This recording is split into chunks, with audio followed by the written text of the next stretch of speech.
falou que hoje é semente do amanhã,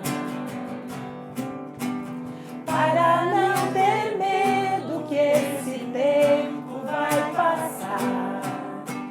Não se desespere, não, nem pare de sonhar. Nunca se entregue, nasça sempre com as manhãs. Deixa a luz do sol brilhar no céu do seu olhar. Fé na vida, fé no homem, fé no que virá. Nós podemos tudo, nós podemos mais. Vamos lá fazer o que será. Fé na vida, fé na vida, fé no homem, fé no que virá. Nós podemos tudo, nós podemos mais. Vamos lá fazer o que será. Vamos lá fazer o que será. De novo. Vamos lá fazer o que será.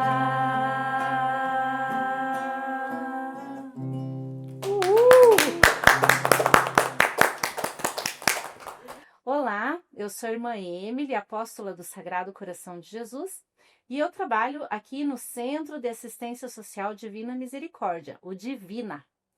Esse ano nós estamos comemorando uma grande data. São os 25 anos, bodas de prata, da irmã Anete como gestora da nossa entidade aqui do Divina. E então nós estamos hoje com esse momento especial para falar um pouquinho dessa história de luta, de dedicação, de garra, de muito trabalho, de muito amor espalhados aqui nessa região do Sabará, através das obras e das unidades do Centro de Assistência Social Divina Misericórdia. Então, eu gostaria que agora a irmã Anete se apresentasse um pouquinho e falasse sobre essa trajetória dela aqui no Divina. Olá, eu sou a irmã Anete Giordani, sou apóstola do Sagrado Coração de Jesus e fui enviada há 25 anos atrás para essa missão que eu amo e aonde praticamente metade da minha vida estou dedicando a esse trabalho, a essa missão. Agora, devagar, nós vamos conhecendo um pouco essa história toda que nós vamos relatar nas nossas falas aqui do grupo. E aqui conosco hoje, então, nós trouxemos algumas pessoas para compartilhar um pouquinho, né, da trajetória delas aqui no centro também. Então, gostaria que o Diego se apresentasse. Bom, meu nome é Diego, né? Atualmente sou coordenador, né, do Centro de Intergeracional Divina Misericórdia, onde nós atendemos crianças e pessoas idosas. A minha trajetória é um pouco curta, né, no Centro de Assistência, quase 30 anos. Então, ela começa ali quando era creche ainda, né? Então, eu fui um educando da creche, então ali com 4, 5 anos, e aí, né, a história vai, saí da creche e fui estudar. Ali por uns 12 anos, né, eu vou resumir aqui, porque a história é muito longa. Com 12 anos eu me interessei, eu fazia futebol, né, com 8, 9 anos, e ali para meus 12, 13, eu já vi que não era aquilo que eu queria seguir, que eu estava bastante me interessando para o violão, então já meio que descartei, né? Porém, foi no futebol, né, na escola de futebol, que eu conheci a minha profissão, né? A partir de uma visita que nós tínhamos, né, a parceria com o Atlético Paranaense, e uma visita ao CT do Atlético, eu conheci um assistente social. E aquilo ficou na minha cabeça, inconscientemente, indiretamente fui martelando e já pensando em uma profissão, em outros estudos, e fui fazer outras coisas, né? Então comecei o violão, fiz 2 anos de violão aqui, né, com parcerias também, com o Instituto Concert, e aí depois de 18 anos, 19 anos, sempre conversando com as irmãs, tendo elas como referência, sabia que elas já eram assistentes sociais, e fui estudar serviço social. Então, me formei, né, em 2021, bem recentemente, e logo que eu me formei, a primeira, né, instituição que eu pensei de pedir uma oportunidade, ou até mesmo saber se elas soubessem, né, de alguma ou instituição que estaria contratando, e que fiz o processo seletivo como qualquer outra pessoa, entrevista, prova, e estou até hoje, né, fiquei com uma assistente social até o ano passado, 2023, e esse ano estou com a grata honra de estar como coordenador e firmes na missão. Então, a minha história resumida na instituição é muito bonita e que eu carrego na minha vida, né? Muito do que a irmã Nete, comemorando esses 25 anos, muito do que nós aprendemos, o que eu aprendi é ser resiliente. E agora quem vai falar para nós um pouquinho é a Cláudia, uma das primeiras funcionárias do CASDM, quando a irmã Nete assumiu, e que está conosco aí na luta, né? No trabalho do dia a dia também no CIDM. Olá, sou a Cláudia Aparecida de Souza. Quando a irmã Nete entrou, eu já trabalhava lá, né? Que era o Grupo de Amparo Santana. Então, quando eles entregaram a creche para a irmã Nete, né? Eu continuei, a gente fez uma reunião, tudo, e a gente continuou trabalhando com ela. Isso foi no ano de 2000, de agosto, né? E daí a gente continuou todo esse trajeto aí. Fiquei até o fechamento, né, da creche, e fiquei um tempo fora, mas agora retornei para trabalhar no projeto lá. Sou formada em magistério e em pedagogia, e tudo que eu sou na minha vida eu devo a ela, porque ela que nos incentivou, os funcionários, a estudarem, a se dedicarem a isso, e a gente está aqui novamente, fazendo um bom trabalho com os idosos, crianças e adolescentes, né? Então a gente está aí, firme e forte, junto com essa equipe maravilhosa.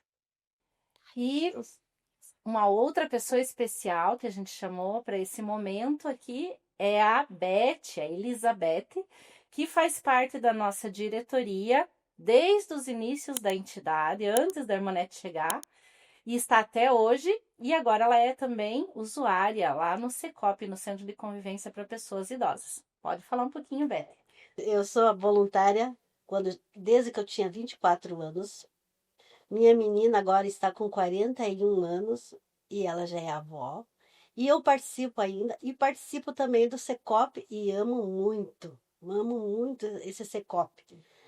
Trabalhei com várias irmãs, a irmã Delinda, a irmã Denise, que era meu amor, linda, maravilhosa, a irmã Marta, a irmã Maria, a irmã Nete. A irmã Nete era meu xodó.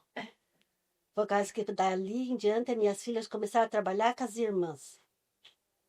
Foi maravilhoso. Espero continuar até o dia que Deus quiser.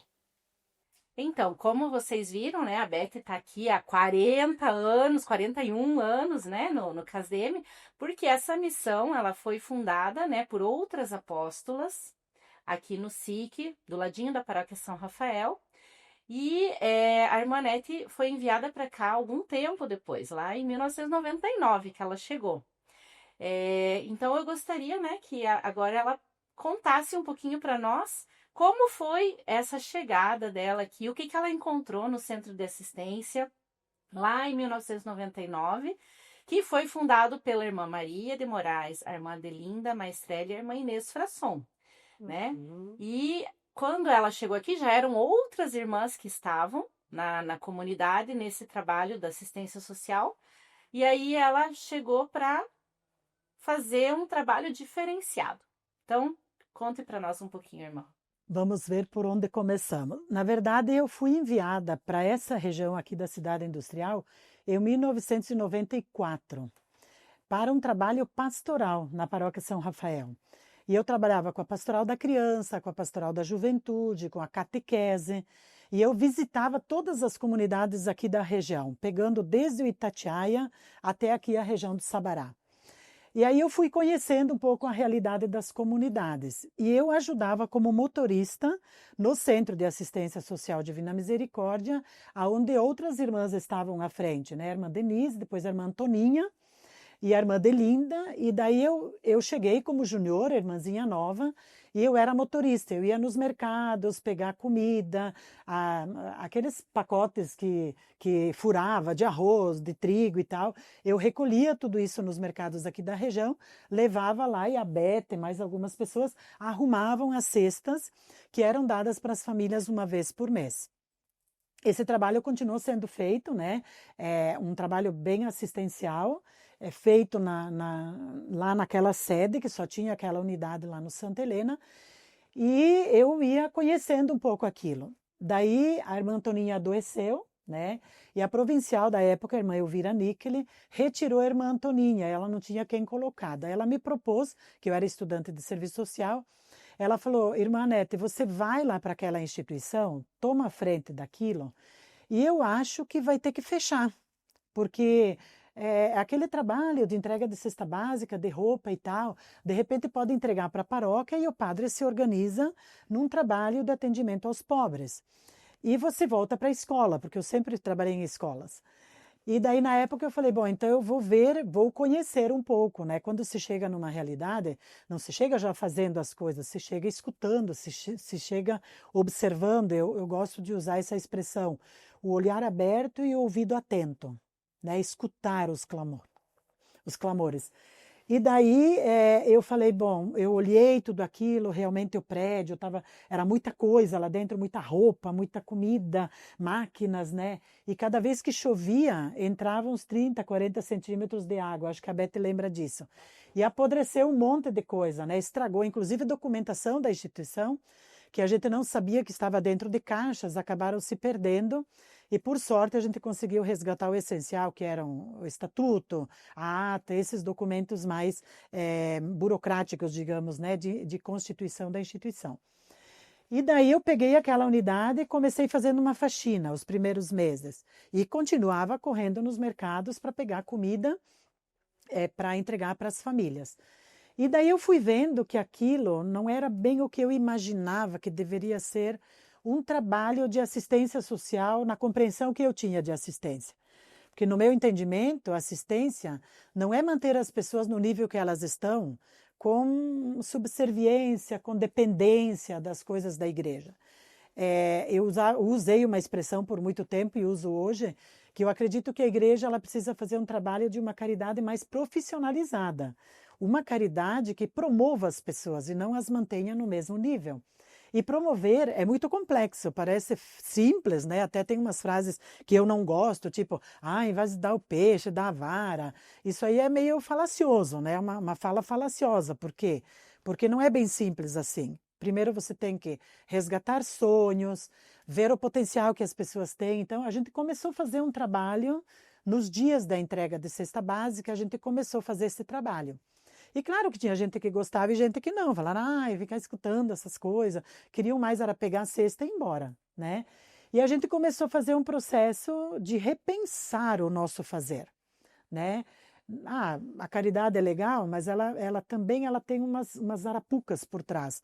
Elas podem ser promoção pessoal, elas podem ser massageamento do ego. Então a gente começou a quebrar um pouco esse paradigma de uma assistência social que mantém os pobres aí com você. Pobres sempre teremos entre nós, mas eles não precisam ficar sempre pobres. Eles foram feitos para mais, senão a gente nega o que Jesus, né, tanto fez com as pessoas, que foi tirá-las daquela condição onde elas estavam. E daí eu comecei a fazer um processo de avaliação, pedi licença para os padres da época e fui nas comunidades católicas da região para fazer um processo avaliativo. Na verdade, foi uma coisa simples, ainda com aquele projetor, era um retroprojetor, né? Eu preparei umas lâminas lá e projetava na parede e fiz uma avaliação. Eram perguntas simples, tipo, quando se fala do Centro de Assistência Social Divina Misericórdia, o que é que vem inicialmente na cabeça? E a resposta foi em todas as comunidades a mesma coisa.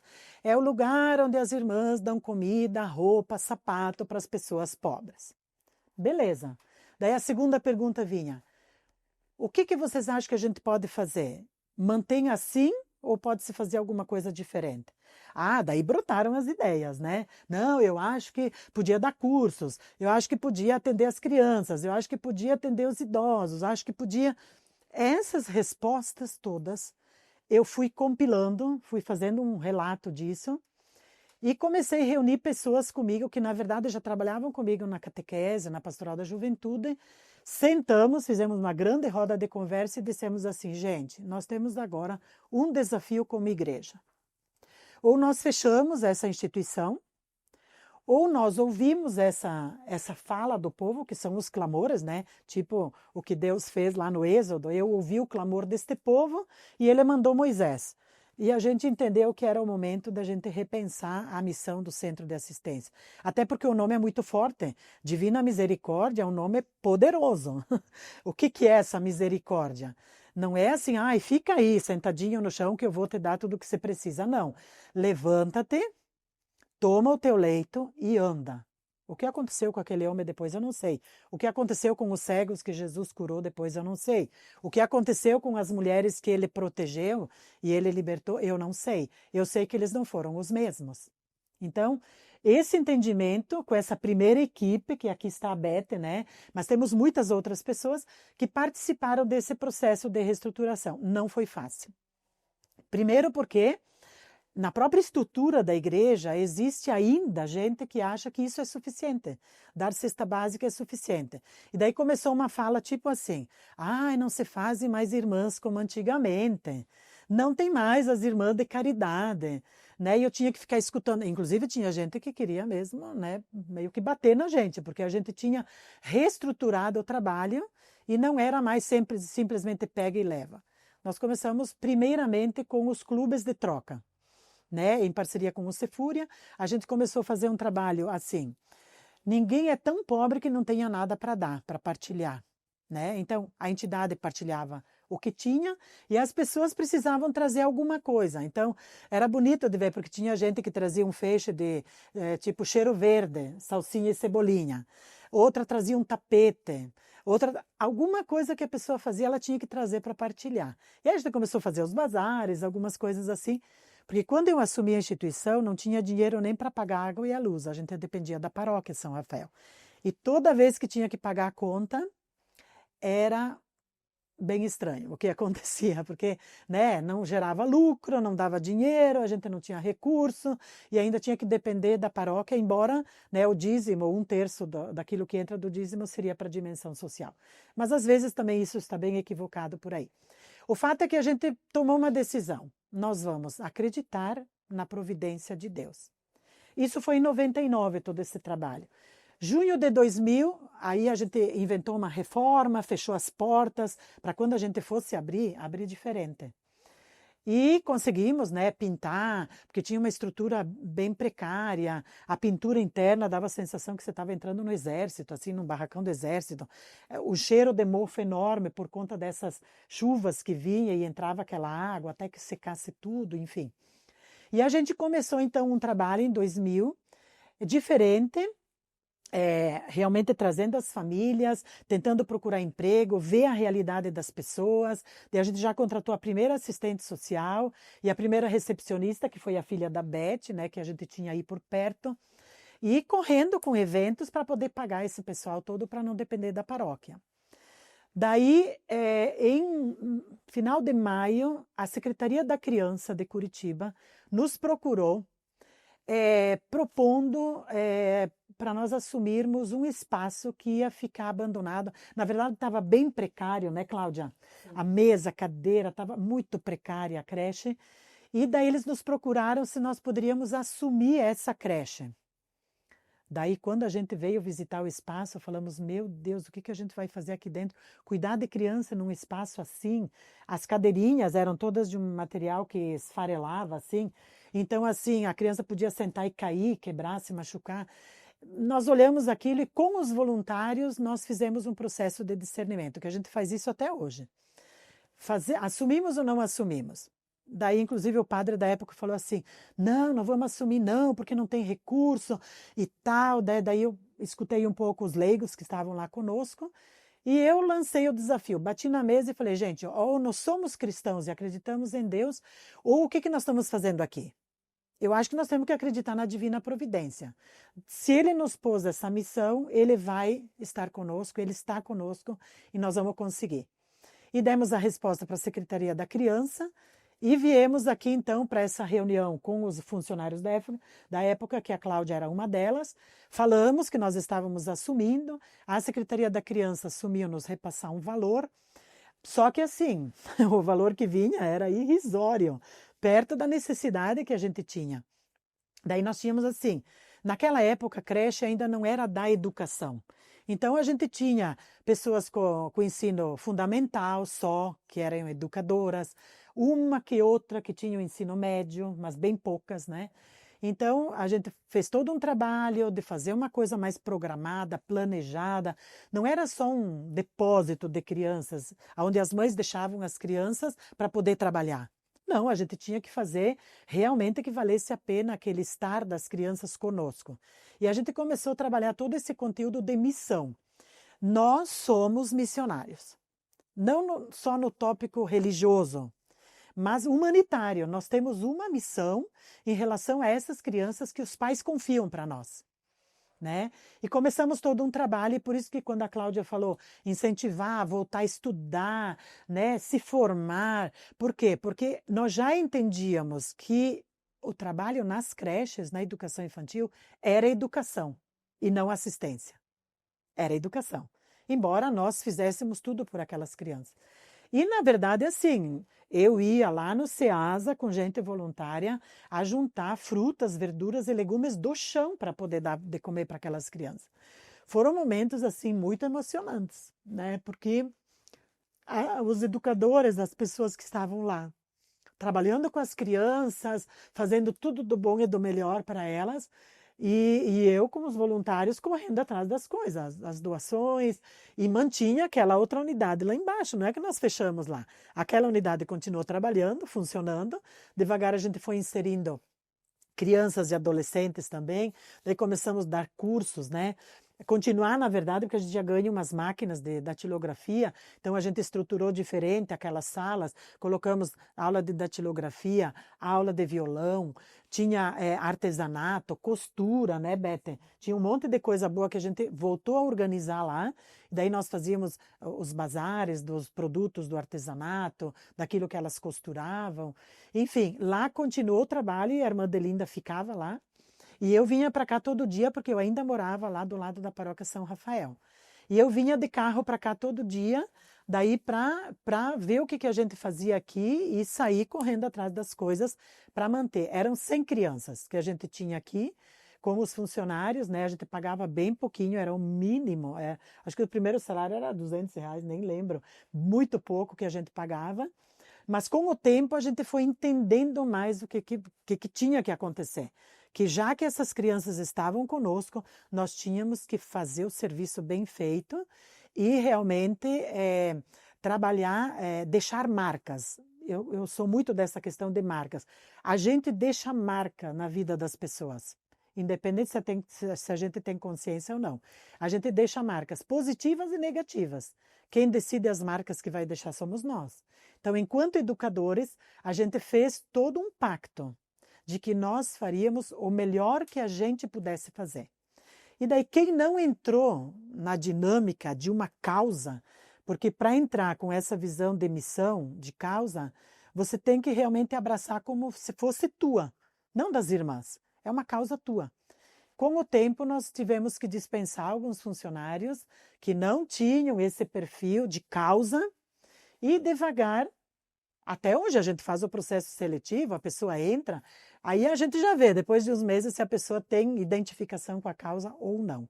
Quem tem identificação fica, quem não tem, a gente abre as portas para que a pessoa possa procurar o que ela deseja. Então, agora eu gostaria de pedir para a Beth nos contar um pouquinho sobre aquele início, né, lá em 99, 2000, quando a irmã Anete assumiu o centro de assistência, que ela já era voluntária, fazia anos da entidade.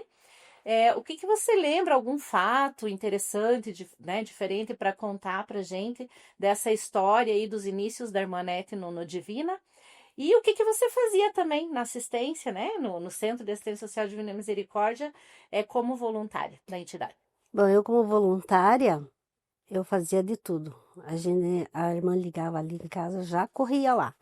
Então a gente fazia limpeza, arrumava os armários, deixava tudo em ordem para quando as costureiras chegassem, as senhorinhas que participavam fazer o colchoado, tudo, né? E Ajudava no bazar? ajudava bastante no bazar. Trabalhamos muito no bazar, nos almoços. Almoço a gente vendia os carnezinhos, né? Para as irmãs, para fazer o almoço, para arrecadar bastante dinheiro ali para assistência. Sei dizer que a gente trabalhou de manga arregaçada. A partir que a irmã Neta assumiu também, olha, daí foi para frente. Daí foi pra frente. Foi para frente. Foi para frente, porque olha, você acha que se não tivesse. Começaram os cursos, né? Teve os cursos da datilografia, vários cursos, teve pessoas que foi agradecer depois. Acho que eu nunca passei isso para irmã. Não dava tempo. Mas foi muitas pessoas, mulheres que entraram fazer curso e daí foram lá agradecer porque já estavam, não precisavam mais pedir lá ajuda, né? Que eles aprenderam ali, eles foram para frente e foram trabalhar fora. Olha que bonito. Uhum. Muito bom. Isso é promoção humana, né? Promoção humana e humana. social. Isso. E agora, então, a Cláudia, conta para nós um pouquinho, Cláudia, dessa história que a irmã Nete falou quando ela assumiu aqui a creche do Sabará. A forma como a creche estava, já era funcionária, né, da outra instituição. Conte um pouquinho para nós essa transição, o que você percebeu, como que funcionava antes, como que passou a funcionar depois. O primeiro grupo, quando aquela creche abriu, ela era mantida pelo Banco do Brasil. Daí foi para o grupo de Amparo Santana, que daí foi quando a irmã entrou. Mas assim, era bem difícil mesmo a situação, né? A gente tinha dificuldades na alimentação, na organização dos materiais pedagógicos, tudo isso era bem difícil. Às vezes a gente mesmo comprava com o pouco que a gente ganhava, que era muito parcelado. Então, quando a irmã entrou, a gente, né, ficou um pouco com medo, né, porque a gente ia trabalhar com as irmãs, né, mas graças a Deus, assim, foi uma luz no final do túnel, né. Ela veio com toda essa garra, né, foi atrás dos alimentos, a gente fazia bazares ali, a gente sempre trabalhou, fazíamos festas no campo de futebol, né, que hoje é campo de futebol, antes era só um espaço, né, que não tinha, era só mato lá, e a gente foi adaptando para nós fazer nossas festas juninas, festa da primavera, né, para a gente poder arrecadar algo para que pudesse manter um lugar melhor para as crianças, né? Então, no decorrer do período aí que ela estava, eu também precisava de pessoas que tivessem estudos. Nós, a maioria, a gente não tinha o segundo grau. E quando ela entrou, ela incentivou a gente a ter os estudos em primeiro lugar. A gente terminou o segundo grau, daí depois logo em seguida a gente ela pagou as nossas matrículas, né, para que a gente não desistisse, né, para que a gente ficasse firme no caminho. Daí a gente se formou em magistério, daí veio a pedagogia, né, mas assim, ela foi uma mulher muito guerreira de ter pegado, né, essa causa da creche, porque era assim um lugar assim bem complicado mesmo.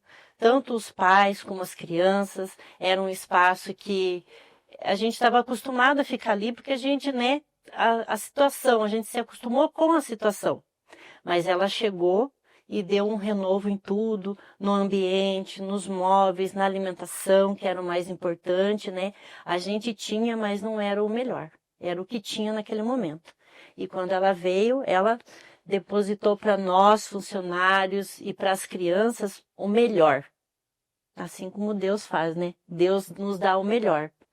Então, e ela fez isso com a gente. Ela deu o melhor dela para nós. E nós, como funcionários, né? A gente tinha que abraçar essa causa com todo amor e carinho, porque as crianças dependiam de nós, né? Do nosso estudo, e assim a gente colocou para eles um melhor aprendizado, um planejamento melhor, né, que pudesse, a gente às vezes não pode nem não vai estar vivo para ver, mas a gente está aqui, ó, com o Diego, que foi um nosso também aluno, né, e ele tá aí também, firme e forte com a gente tem a Giovana lá no Cisgime, que também foi nossa aluna, né? Tem vários funcionários dela que já passaram por ela, que foram nossos alunos, então a gente plantou a semente e a gente é muito grato a Deus, primeiramente, e grato pela irmã. Muito obrigada. Bonito, né? E assim, a irmã Nete falou brevemente, o Diego também disse que ele participou da escolinha de futebol aqui no Centro de Assistência. Então eu gostaria que primeiro a irmã Nete contasse um pouquinho o início da escola de futebol, da onde que saiu essa ideia, né, de ter uma escola de futebol numa entidade aqui social. E aí depois que o Diego contasse um pouquinho da experiência dele na escolinha de futebol, lá nos inícios, o que que eles faziam, quem é que era o treinador na época, como é que foi. Bom, então assim, só recordando, nós tínhamos a unidade lá do Santa Helena e a creche. Só que estar morando lá embaixo e vir para cá todo dia, eu senti que parecia que eu estava deslocada. É alguém de fora que vem trabalhar aqui. E daí eu fiz a proposta para a nossa provincial para vir morar aqui na vila. Só que a gente não tinha casa aqui na comunidade. Então eu fiquei com a missão de procurar uma casa aqui na região para a gente alugar e vir morar aqui no meio da comunidade. Por quê? Porque na época nós tínhamos problemas sérios aqui em relação à violência e à droga. Por semana nós perdíamos uma média de 1, 2 até 3 adolescentes assassinados, jovens, porque nós tínhamos 3 grupos rivais: os anjos, os arteiros e os tirivas. E andavam armados e tal, né? E a gente vinha para cá, ficava sabendo das mortes, mas no final da tarde eu voltava lá para Santa Helena, porque eu morava lá. Então eu senti no coração que a gente precisava morar aqui no meio da comunidade, estar no meio do povo para sentir tudo, manhã, tarde e noite. E daí eu fiz a proposta para o Conselho Provincial e teve muita resistência, mas como é que vai morar lá no meio? É muito violento. Até hoje nós temos esse rótulo de uma comunidade violenta, e que não é mais. Mas a gente veio morar para cá e a única irmã que quis me acompanhar foi a irmã Adelinda, de saudosa memória, 20 anos, trabalhou aqui conosco, praticamente 20 anos, e ela decidiu me acompanhar. E nós alugamos uma casa, a província alugou uma casa aqui perto de um campinho, que não era um campo, né? Era um terrão vermelho, onde a meninada jogava bola nos finais de semana, nos sábados, domingos. Então, eu era diretora da creche, a irmã Adelinda ficava lá embaixo, mas nós íamos morar para cá. Daí, começaram a acontecer, continuaram as mortes dos adolescentes e me chamavam para ir nos velórios. Então, eu ia para fazer a oração, para falar com os jovens, os adolescentes, né, amigos do adolescente e do jovem que tinha morrido, e aquilo começou a me incomodar demais. Eu falei, olha, se Madre Clélia estivesse aqui, ela faria alguma coisa. Eu não sei o que, mas ela faria. Naquele mesmo ano de 2000 que nós ganhamos a creche, a Associação de Proteção à Infância Casa da Criança Tia Teresa tinha fechado as portas de um prédio que eles construíram em Mutirão, que hoje é a sede da instituição, aqui perto, que é o Centro Juvenil Madre Clélia.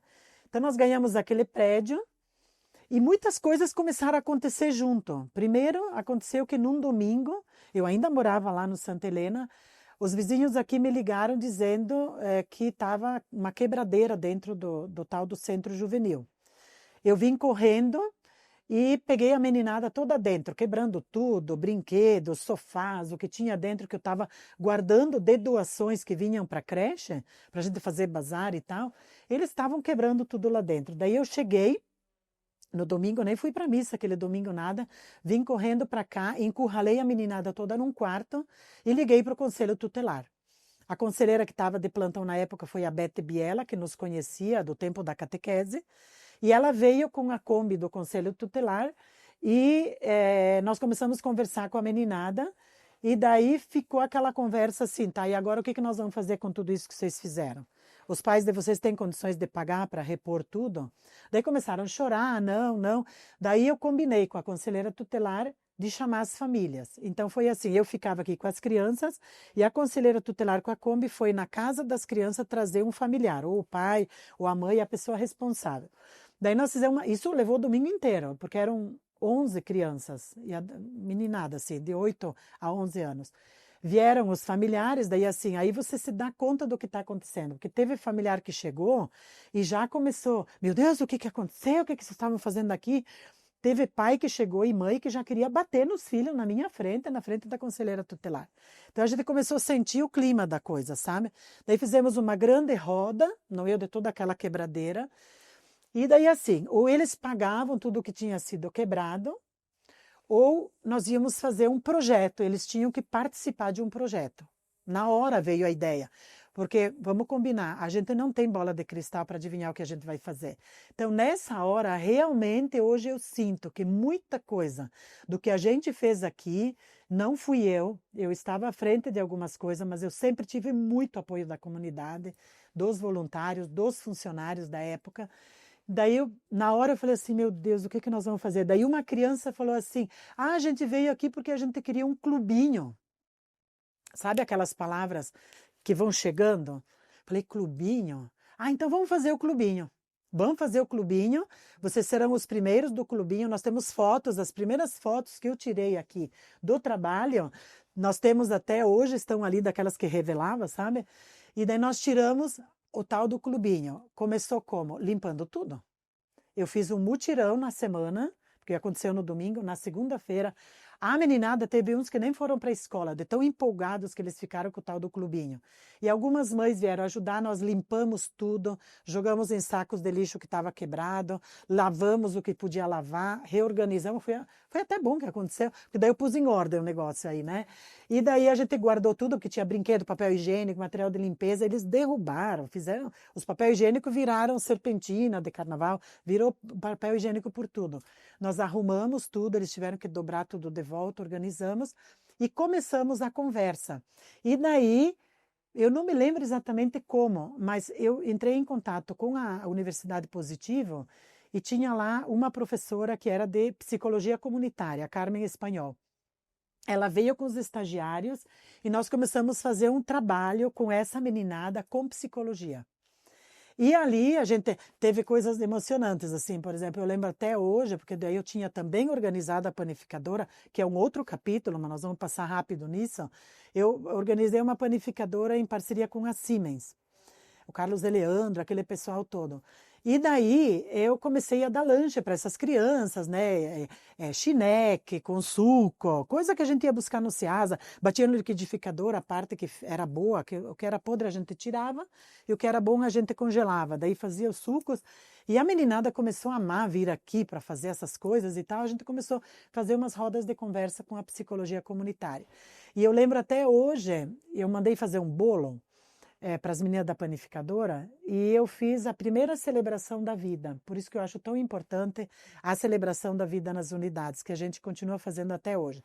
Daí nós arrumamos para o aniversário e tal, aquele bolo bonito, tem a foto desse dia.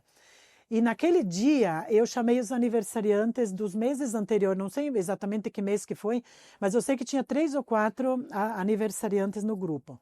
Daí nós cantamos os parabéns, fomos cortar o bolo, de repente uma menina começou a chorar. Daí eu falei, ué, por que você está chorando? Você não está feliz que é a festa da vida?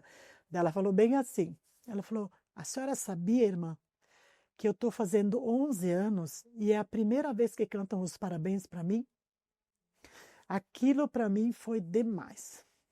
Aí que surge um pouco aquela expressão, valorizando a vida, acolhendo gerações, que nós temos até hoje nos nossos escritos e tal. Porque ela falou com tanta emoção aquilo, eu fiquei tão impactada. Uma menina com 11 anos que nunca ninguém lembrou do aniversário dela. E foi aquela festa. Nós fizemos aquela festa, aquele dia, tomando o suco lá e tudo. E eu falei, tá aí, nós temos que começar a lembrar de coisas muito simples. Às vezes a gente pensa em coisas grandiosas, não.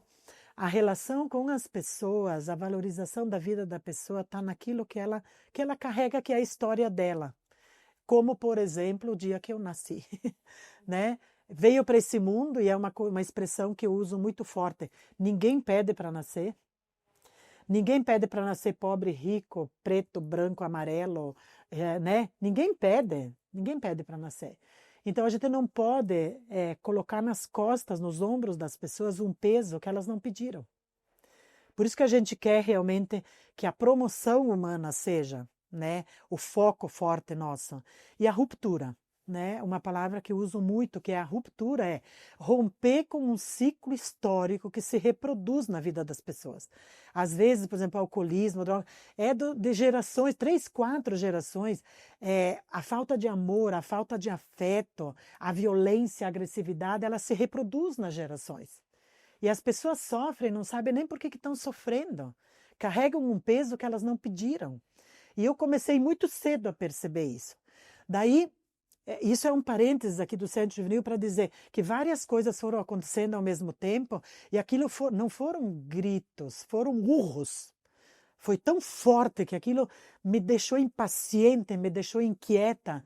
A gota d'água foi quando, na creche, a Cláudia deve lembrar, tocou a campainha e a dona Rosa gritou lá do portão: irmã, libera a Luana para mim, porque mataram o Washington. Um dia antes do meu aniversário, dia 1º de abril de 2021, eu lembro até hoje. A dona Rosa gritou, o esposo dela estava preso, e o Washington era um menino que cuidava dos priminhos, era tipo uma babá. Ele cuidava dos priminhos no contraturno da escola e tal. E naquele dia, ele estava no lugar errado, com as pessoas erradas, com um boné emprestado errado. Era o boné de um outro menino. Ele foi confundido e eles mataram ele a queima-roupa. E ela veio correndo e aquilo assim, nossa, o Washington, que? Como? Sabe quando não dá tempo de você pensar muito nas coisas? Daí liberamos a Luana e eu fui no velório. Quando eu cheguei no velório, eu ouvi e ouço hoje, e aí isso até o corpo me estremece. É como se eu ouvisse assim: faça alguma coisa antes. Mas eu ouvi como eu ouço hoje, com o aparelho auditivo já. Faça alguma coisa antes. E eu voltei inquieta com aquilo, faça alguma coisa antes, o que eu posso fazer? A gente já estava cuidando das crianças para tentar romper um pouco isso, né, já na creche. E daí, nos sábados, eu limpava a casa. Nossa casinha era ali na frente do campo de futebol. E eu limpava, assim, o pátio. A irmã Delinda já era idosa, depois veio a irmã Jaceira, a irmã Mary Terezinha, enfim. Cada ano vinha uma, né? E nós duas ali. E daí eu estava limpando, varrendo o pátio e vendo aqueles meninos jogar bola lá naquele campinho, com aquela bola murcha e tal. Daí eu falei para a Madelinda, eu vou lá um pouquinho lá do lado dos meninos, lá, enquanto tem uns que jogam, eu sento lá, converso, né? Tinha uns pés de árvore assim, eu sentava embaixo. Daí um dia, sei lá, eu caí na asneira de dizer: escuta, eu posso jogar aí com vocês? Daí virou aquela piada, né? Eles começaram a rir de mim. Tá, capaz que vai. Eu falei: vocês estão me desafiando, olha que eu jogo bola. Porque eu jogava bola antes de entrar no convento. E daí fui lá. No outro final de semana, naquele final de semana eu já estava terminando de manhã e eu tinha, não sei o que eu tinha à tarde, não pude ficar lá. Daí já na semana comprei uns shorts no bazar, comprei um tênis. No outro sábado eu estava lá para jogar bola com eles. Daí comecei a jogar um pouquinho, depois eu saía, enfim, lá com eles. Enquanto os outros jogavam e brigavam, enfim, eu estava sentada com os outros na beira. Sai dali, eu quero entrar agora. E daí assim, eu falei: meu Deus, o que vai acontecer aqui? Daí, já na semana, liguei para o professor Zanon, da Secretaria de Esporte e Lazer, pedi apito, bola, rede. Milagrosamente veio já na semana. Ele disse: irmã, vem aqui com a Kombi, já pega as coisas aqui. E foi uma festa. Quando eu apresentei para eles as bolas, os apitos e tal, aí começou um trabalho bem, bem interessante, porque assim, eles me aceitaram, porque era difícil. E até porque era território de 3, assim, né? Era anjo, arteiro, quem que mandava no pedaço? E daí tinha meninada que ia armada lá para assistir o jogo e tal, né? Então eu já fui entrando, já fui meio que tomando a frente. Daí, antes de jogar, eu já levava um lanche, ou no meio lá, entre o jogo de um e de outro, eu já pedia para a irmã levar para mim lá os chineques, os sucos lá, já fazia um lanchinho com eles lá, daí eles já começaram a gostar do negócio. Eu lembro até hoje, eram umas canequinhas azul de plástico que a gente tinha na creche, eu emprestava as canequinhas, né, e levava lá e fazia o lanche e aproveitava para falar com eles, né, sobre a importância do futebol. E aí os papos foram os mais diversos. Eu sei que depois de um tempo a gente fez um pacto, que aquele campo não seria nem dos anjos, nem dos arteiros e nem dos tirivas. era um campo neutro, onde todos podiam jogar, só que não podiam entrar armados. E teve casos que eu tive que abordar mesmo. Eu chegava, eu via que o menino estava com a arma, eu chegava e já, o que é isso daqui? Ah, não, é bagulho. Aí, ó, você vai devolver esse bagulho, você só vai voltar aqui sem esse bagulho. Daí tinha menino que ficava 15 dias sem vir, mas depois voltava. Daí era a nossa alegria. Nossa, eu ia, abraçava e fazia festa e tal. E começou a crescer, crescer. Um monte de menino que não dava conta de jogar ali.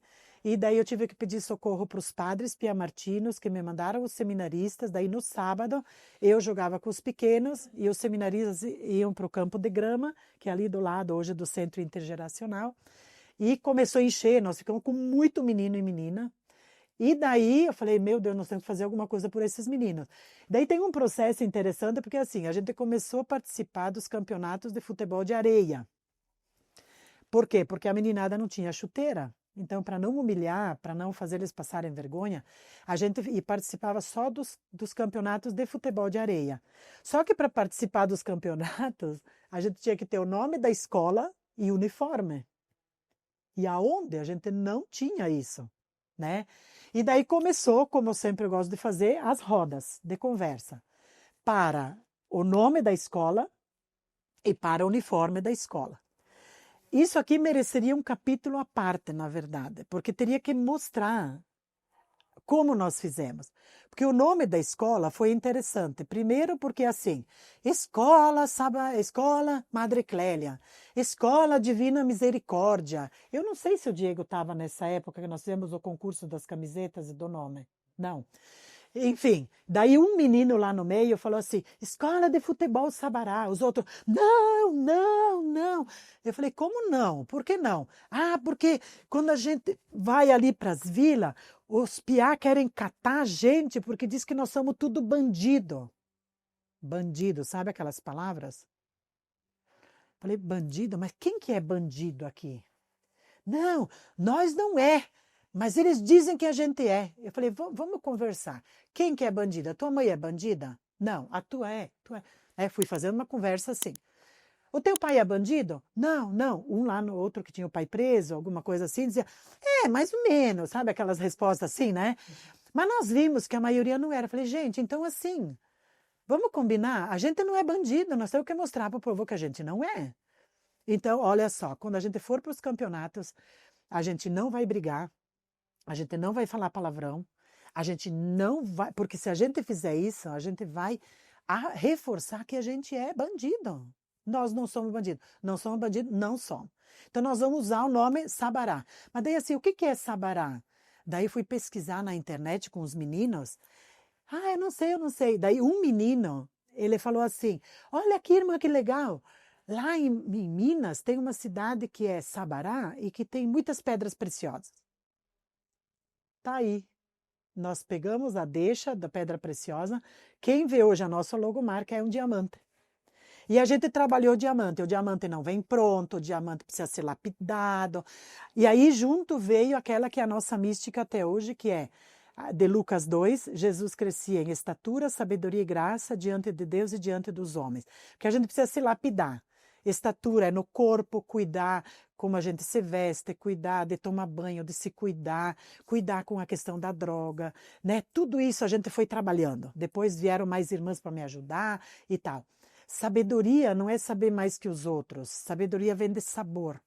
Então, assim, é tirar sabor da vida, é ter discernimento para dizer o sim, para dizer o não. Tem coisas na vida que a gente tem que dizer não, tem coisas na vida que tem que dizer sim e assumir o compromisso e as consequências. E graça é a espiritualidade. É o banquinho, eu explicava para eles um banquinho com 3 pés, que fica de pé se os 3 estiverem equilibrados, né? Que é essa questão das religiões, mas não tanto. Eu posso me fechar no quarto e lá Deus escuta. E daí a gente começou a trabalhar questões da palavra de Deus, sabe? Da espiritualidade, do respeito às religiões. Enfim, foi embora por aí, até hoje a gente trabalha isso. E daí assim, a gente tinha que ir de uniforme e a gente não tinha. Eu ia nos mercados para arrecadar o dinheiro para mandar fazer os uniformes. Eu fiz o orçamento e tudo. O problema era como seria esse uniforme. Então eu fiz um concurso de desenhos de uniforme. Os meninos se dividiram num sábado, a gente combinou que a gente não ia jogar bola. a gente ia fazer os uniformes. Então eu levei papel de rascunho, lápis de cor e tal, e eles se dividiram em equipes, nós fizemos 16 equipes. Foram 16 desenhos diferentes de uniformes. E eles desenharam as camisetas e os calções, cada um do jeito deles. Daí eu pedi para o David Denner, que eu lembro até hoje do nome dele, porque depois eu mandei ele escrever do lado para eu não esquecer. Ele pegou todos esses desenhos e ele compilou e nós temos isso original guardado. Eu não tenho os originais dos desenhos feitos nos grupos, mas eu tenho o original do que o David colocou, que ele era bem desenhista, ele fazia uns desenhos estilosos assim no muro. E ele colocou os uniformes. Daí o que aconteceu? Nessa época, para quem lembra, aqui em Curitiba, quando tinha o jogo Atletiba, que tinha o jogo do Atlético com o Curitiba, acabava com morte. Briga, morte nos terminais de ônibus. Teve muita gente, inclusive aqui da vila, que morreu por causa desses confrontos, por causa de time de futebol. E eu queria um trabalho diferente com o futebol. Um trabalho que gerasse vida. Então, o que acontece? Nos uniformes tinha todas as cores. Só que assim, os uniformes que tinha verde, não passou porque os atleticanos não queriam. Os uniformes que tinha vermelho, não passou porque os atleticanos não queriam. Por sorte, os coxa não queriam.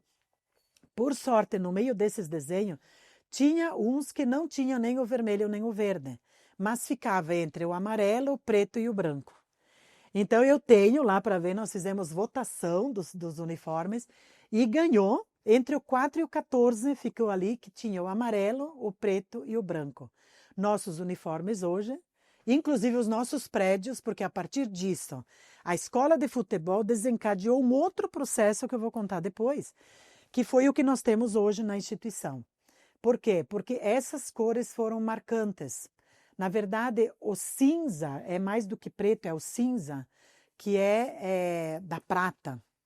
O amarelo é o amarelo ouro, né? E o branco é o da paz, que a gente precisava aqui. Então a gente foi mesclando essas cores do time de futebol para o restante das coisas, inclusive a pintura dos nossos prédios. E aí nós mandamos fazer o primeiro uniforme. Inclusive eu lembro, o modelo, o primeiro, tinha uns dentes assim, porque eles gostavam de dente, de sabre, essas coisas. Eles eram muito do hip hop, sabe, dessas coisas assim. Então fizeram um uniforme todo estiloso. Foi até difícil eu mandar fazer, porque como ele era muito trabalhado, ele ficou um pouco mais caro. Mas graças a Deus, né, o Supermercado Curitiba e a Nutritiva, que era uma empresa de refeições coletivas, patrocinaram o nosso primeiro uniforme, que nós temos até hoje, para quem quiser ver. Então a gente começou ali um trabalho mais estruturado. Daí eu já não conseguia nos finais de semana, como era muito menino, muita menina, nós contratamos o primeiro treinador, que foi um momento sui generis, porque assim, um seminarista lá da paróquia me falou, irmã, meu primo quer vir trabalhar em Curitiba, lá de São Mateus do Sul, e ele precisa de um trabalho. Eu falei, então traz ele para a gente conhecer, né? Até ele veio no domingo para conversar comigo. Daí chegou o seminarista e chegou do lado um piá, loirinho, pequeno. Quando eu olhei, eu falei assim, aqui os nossos meninos tudo troncudo, brabos, né? Fortes, com um pisar fundo. E me trouxe aquele menino para ser o treinador do futebol. E eu não tinha como voltar atrás na minha palavra. Vou contratar o piá, né? Fizemos as festas e tal, eu contratei. Gente, é a história do Davi, sabe como? Sabe do Davi do Golias? A gente se ilude com a pompa das coisas, né? Com a força. Ele começou um trabalho junto comigo. Começamos a dividir as equipes durante a semana, porque era muita gente no final de semana. Durante a semana, dependendo de cada dia as categorias. E pasmem vocês, o Emerson, que chegou loirinho, pequenininho, foi ficando forte, foi impondo respeito e fez um trabalho inegável. Acho que o Diego vai lembrar disso. Ele pôs a coisa na linha do jeito que estava no coração de Deus e que a gente pensava, que era uma escola onde se respeitasse, se treinasse, se competisse. Inclusive, a gente, numa das nossas unidades, nós temos um painel na parede cheia de troféus. Aonde a gente ia, a gente surpreendia. E assim, as nossas primeiras bandeiras foram de TNT, amarelo, porque a gente não tinha recurso para outras coisas. A gente levava umas bolachas que a gente ganhava para dar um lanchinho para as crianças poderem ter força para jogar, porque tinha uns que não tinham nem café para tomar em casa. Então, assim, a gente foi observando as necessidades e a gente foi estruturando a escola, que foi ficando muito grande e não comportava mais nos terrenos. Daí vem, depois que o Diego fala, a gente pode falar sobre as nossas conquistas a partir da escola de futebol. Que eu acho que agora daí o Diego pode falar um pouco a experiência que ele teve na escola de futebol. Bom, quando eu iniciei na escola de futebol, ainda era a escola de futebol Sabará, né? Com uniforme amarelo, que a irmã comentou, né? E ali muitos incentivado, eu entrei muito incentivado por amigos da própria escola, que já faziam a escolinha. Aí também, naquela época, hoje eu tenho esse discernimento, mas tanto o professor Emerson quanto a irmã Nete sempre deixaram muito claro que ali não se formavam jogadores, se formavam pessoas, né? Cidadãos. Então, o que a gente tem muito marcante é que a irmã comentou há pouco, né? Ali tinha duas vezes por semana o treino. E a gente ficava muito bravo porque uma vez na semana a gente não treinava, digamos, né? Porque a gente tinha essa roda de conversa, até mesmo fazia os deveres de casa, né? Hoje é difícil, né? A gente vê, pelas nossas crianças que nós atendemos, poucos professores da escola mandam tarefas de casa para fazer em casa. E naquela época a gente fazia, né? Dever de casa, aprendia a mexer ali na informática, faziam pesquisas na internet, enfim, né? Então a formação cidadã era muito forte. Hoje, mais madura, a gente entende, mas na época a gente ficava furioso, né? E a irmã, sempre com o professor Emerson ali todo dia com a gente, mas a irmã sempre estava nos treinos e sempre dava ali os seus sermões, os seus conselhos, suas orientações, e deixava muito claro, né?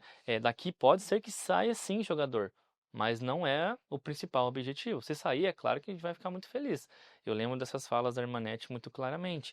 Então a gente se apegava a isso, né? É claro que muitos ali tinham sim a mentalidade de ser jogador e alguns já foram, né, jogadores amadores, ganharam seus salários como jogadores até profissionais, mas para dizer que se não fosse essas formações, a gente não aproveitaria as oportunidades que a gente teve. Exemplo, a gente fazia muitas viagens, né, para Santa Catarina, os pais amavam, ficavam chorando, né, porque ficavam preocupados, deixar na mão das irmãs e tal, né, mas era autonomia, era formação cidadã.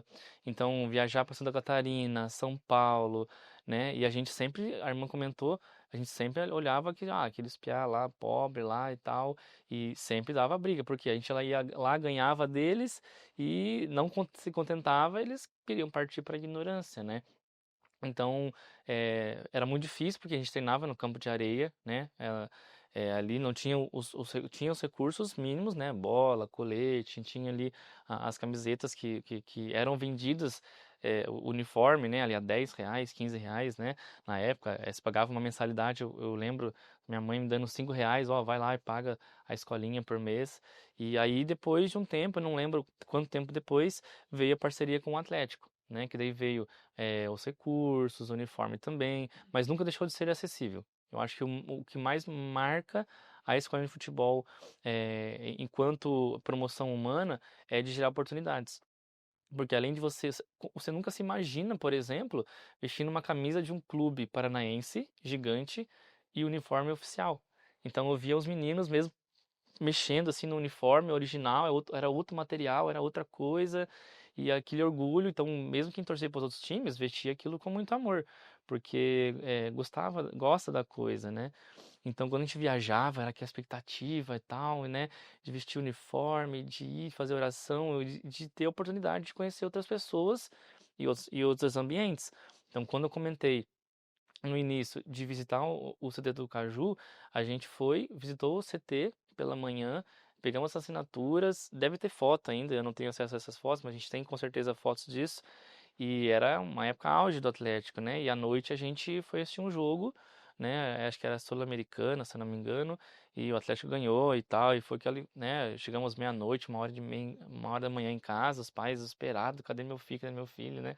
Eu sei por causa da minha mãe, mas foi uma oportunidade muito, muito bacana. E a gente conversou com outros profissionais, massagista, fisioterapeuta, médico, fora os jogadores, né? Eu sempre comento com as pessoas, quando eu vou contar da minha história no caso da Amy, é que a gente só conhecia jogador.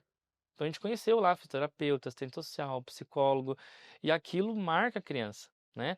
Com a sua maturidade a gente não entende, mas lá na frente a sementinha foi plantada. Então hoje eu sou um semente do amanhã. Então a irmã sempre tem essa música, né? A gente planta as sementes, e como a Cláudia me comentou, às vezes a gente não vai ver ela já germinada, já pronta, né? Mas que o mais importante é saber que aquela sementinha é uma sementinha positiva. E aí, né, depois da escola de futebol, ainda continuou, ainda quando eu saio para fazer aula de violão, né, muito incentivado pelas irmãs, porque as irmãs sempre tocavam na igreja, na missa. Eu falei, não, um dia eu quero estar lá também, né? Eu era coroinha, às vezes eu até me perdia na igreja porque eu ficava tão vidrado assim na música que eu até esqueci de fazer o que tinha que fazer ali no altar, né?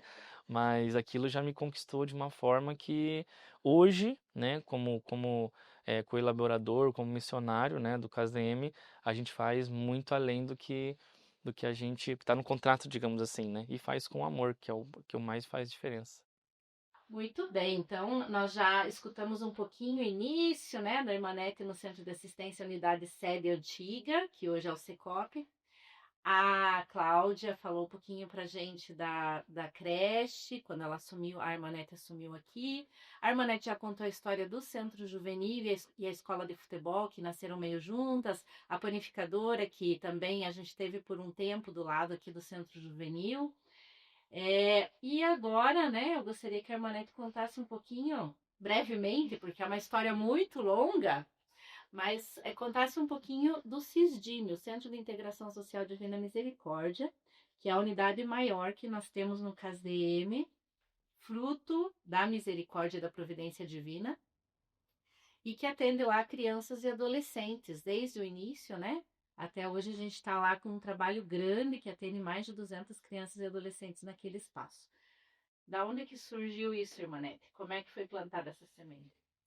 Bom, foi assim. Como começou a crescer demais o número de crianças e adolescentes na escola de futebol, e a creche funcionando, e o centro juvenil funcionando, e lá o Secop, que era a sede, funcionando, tudo ao mesmo tempo, aquilo foi crescendo, né? E para dar conta disso, realmente comecei a escrever projetos e tal, começar a captar recursos de outras fontes, porque só o que entrava nos nossos bazares, nas festas, sem chance para pagar todo o pessoal e manter, né, a coisa funcionando. Daí, assim, eu fui para um retiro de 7 dias que a gente faz na congregação, uma vez por ano, e angustiada. Por quê? Porque quando a criançada estava jogando, do lado de fora, iam lá para assistir, mas tinha gente fumando maconha, tinha meninada puxando raia com cerol, e eu preocupada, eu falei, meu Deus, se acontece alguma coisa com essas crianças, como que eu vou ser presa? Até eu brincava com eles, eu dizia, ó, se eu for presa, vocês têm que fazer uma rotina de gente para me levar marmita, porque assim, era muita gente, né? Inclusive, às vezes tinha gente nova que entrava, brigava, daí vinha pai tomar satisfação, e eu tinha alguns pais que eram envolvidos aqui com as situações todas de matança na região. Mas assim, eu digo, Deus permite que a gente não pense muito nisso, sabe? Quando a gente foca numa causa, parece que Deus cega a gente para outras questões. O foco era as crianças e aí a gente ia embora. E daí eu fui para esse retiro angustiada, eu falei, meu Deus do céu, cuida daquilo, né? Mas assim, sabe quando você sente que você precisa de um espaço para dizer que é teu? Não teu por uma questão de posse, porque nós irmãs temos o voto de pobreza, a gente nunca vai ter nada da gente. É tudo da comunidade, é tudo da igreja, é o reino de Deus. Mas eu fui para aquele retiro e falei, ai, Deus vai ter que me mostrar como fazer para ter um lugar que eu possa pôr uma cerca e dizer, não, aqui só entra quem eu deixo. Justamente para proteger as crianças, né? Fui para esse retiro, ali pelo 3º dia do retiro, começou a vir na minha cabeça. Fala com o Jorge Favreto. Com o Jorge Favreto. Eu falei, Jorge Favreto. A gente andava muito por aqui, tinha as placas assim, Imobiliária Favreto, Imobiliária Favreto. E eu trabalhei uns anos no Madre Clélia. E lá tinha várias famílias Favreto. Só que eu não lembrava dos detalhes assim. Jorge Favreto e tal. E foi muito forte, tanto que eu anotei, pena que eu não guardo, eu rasgo tudo para não ficar carregando peso. E eu escrevi o nome dele, daí quando eu cheguei, voltei desse retiro, eu fui procurar, porque não tinha internet, essas coisas, a gente não tinha. O meu primeiro celular, ele era mais ou menos assim, desse tamanho, parecia um telefone sem fio. E tinha nos carros, nos nossos carros, tinha aquela revista Aqui Curitiba, que a gente procurava os telefones e procurava os endereços no mapa. E eu fui procurar Jorge Favreto. Favreto começava sempre pelo sobrenome, né? Favreto, Favreto, e eu não achava Jorge Favreto lá. Daí liguei para um lugar lá que era Favreto, era uma distribuidora de bebidas. Eu falei, ó, eu estou procurando Jorge Favreto, vocês poderiam me informar e tal, o telefone? Daí ele falou, ah, não, é o meu primo e tal. Me passaram o telefone, eu liguei. Eu falei, olha, eu gostaria de falar com o Jorge Favreto. Daí a pessoa que me atendeu falou assim, quem que está falando? Eu falei, olha, a irmã Anete, ele não me conhece, mas eu vou me apresentar. Daí passaram o telefone para ele. Ele falou, alô? Aquela voz dele, assim, né? Quem conhece o Jorge. Alô? Eu falei, alô, seu Jorge? Sim, quem que está falando? Eu falei, olha, aqui é a irmã Anete, o senhor não me conhece. Quando eu falei, o senhor não me conhece? Como que eu não conheço? Claro que eu conheço.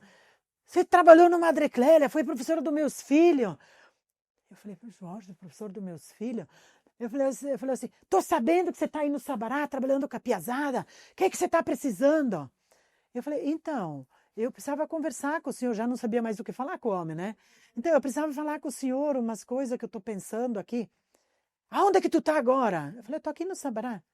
Não quer vir aqui agora? Eu falei, aqui aonde? Aqui onde eu trabalho, na imobiliária. Imobiliária? Eu falei, me passa o endereço. Aqui perto do terminal do Pinheirinho. Então tá, daí ele foi me ensinando lá como é que chegava, né? Fui lá no mapa procurar, né? Que era um mapa quadriculado, a gente tinha que achar o quadrado, a letra, né? Fui lá, cheguei lá na imobiliária.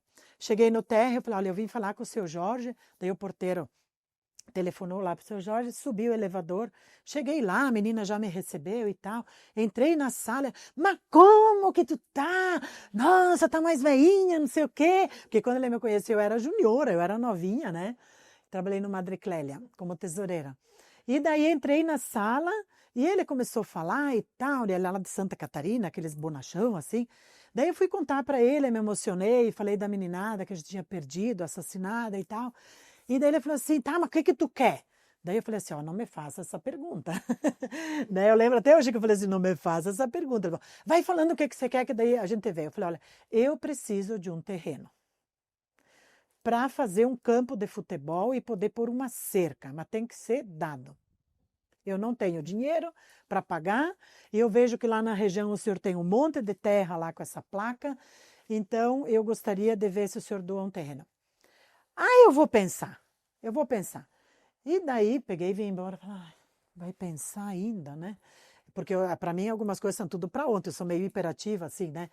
E daí, dali uns 2 dias ele me telefonou. Ah, tu pode me encontrar lá em cima, perto daquela favela que tem lá em cima, no Bela Vista, que não era praça ainda, era uma favela lá.